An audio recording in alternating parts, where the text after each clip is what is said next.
Les textes liturgiques du vendredi 19 janvier 2024. Première lecture. Je ne porterai pas la main sur celui qui a reçu l'onction du Seigneur. 1 Samuel 24, 3-21.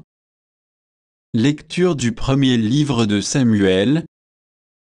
En ces jours-là, Saül prit 3000 hommes, choisis dans tout Israël, et partit à la recherche de David et de ses gens en face du rocher des Bouquetins. Il arriva au parc à moutons qui sont en bordure de la route. Il y a là une grotte, où Saül entra pour se soulager. Or, David et ses hommes se trouvaient au fond de la grotte. Les hommes de David lui dirent: Voici le jour dont le Seigneur t'a dit, je livrerai ton ennemi entre tes mains. Tu en feras ce que tu voudras. David vint couper furtivement le pan du manteau de Saül. Alors le cœur lui battit d'avoir coupé le pan du manteau de Saül. Il dit à ses hommes: Que le Seigneur me préserve de faire une chose pareille à mon maître, qui a reçu l'onction du Seigneur. Portez la main sur lui, qui est le Messie du Seigneur. Par ces paroles, David retint ses hommes. Il leur interdit de se jeter sur Saül. Alors Saül quitta la grotte et continua sa route. David se leva, sortit de la grotte, et lui cria: Mon Seigneur le roi. Saül regarda derrière lui. David s'inclina jusqu'à terre et se prosterna, puis il lui cria: Pourquoi écoutes-tu les gens qui te disent: David te veut du mal aujourd'hui même? Tes yeux ont vu comme le Seigneur t'avait livré entre mes mains dans la grotte. Pourtant, j'ai refusé de te tuer, je t'ai épargné et j'ai dit: Je ne porterai pas la main sur mon Seigneur le roi qui a reçu l'onction du Seigneur.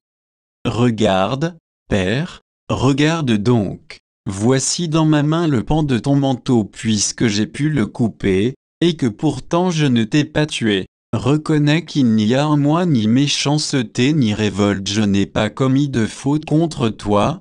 Alors que toi, tu traques ma vie pour me l'enlever. C'est le Seigneur qui sera juge entre toi et moi, c'est le Seigneur qui me vengera de toi, mais ma main ne te touchera pas. Comme dit le vieux proverbe, des méchants sort la méchanceté, c'est pourquoi ma main ne te touchera pas. Après qui donc le roi d'Israël s'est-il mis en campagne? Après qui cours-tu donc après un chien crevé? Après une puce? Que le Seigneur soit notre arbitre, qu'il juge entre toi et moi, qu'il examine et défende ma cause, et qu'il me rende justice, en me délivrant de ta main.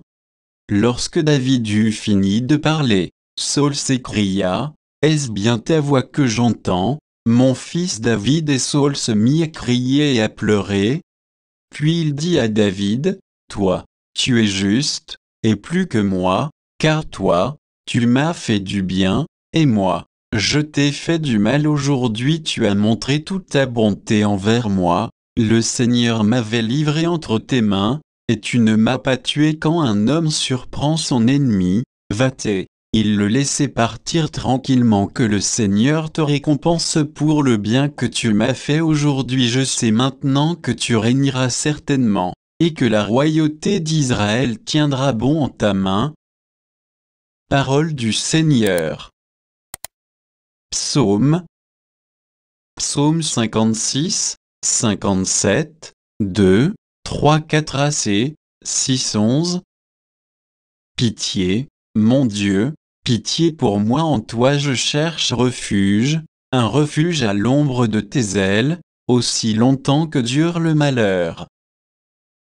Je crie vers Dieu, le Très-Haut, vers Dieu qui fera tout pour moi du ciel, qu'il m'envoie le salut, qu'il envoie son amour et sa vérité. Dieu, lève-toi sur les cieux, que ta gloire domine la terre. Ton amour est plus grand que les cieux, ta vérité, plus haute que les nues. Évangile. Jésus appela ceux qu'il voulait pour qu'ils soient avec lui. Marc 3, 13-19. Évangile de Jésus-Christ selon saint Marc. En ce temps-là, Jésus gravit la montagne, et il appela ceux qu'il voulait, ils vinrent auprès de lui, et il en institua 12 pour qu'ils soient avec lui et pour les envoyer proclamer la bonne nouvelle avec le pouvoir d'expulser les démons. Donc, il établit les 12. Pierre, c'est le nom qu'il donna à Simon, Jacques, fils de Zébédée, et Jean, le frère de Jacques. Il leur donna le nom de Boanerges, c'est-à-dire, fils du tonnerre, André, Philippe, Barthélemy, Matthieu, Thomas, Jacques, fils d'Alphée, Thaddée, Simon le Zélote, et Judas Iscariote, celui-là même qui le livra. Acclamons la parole de Dieu.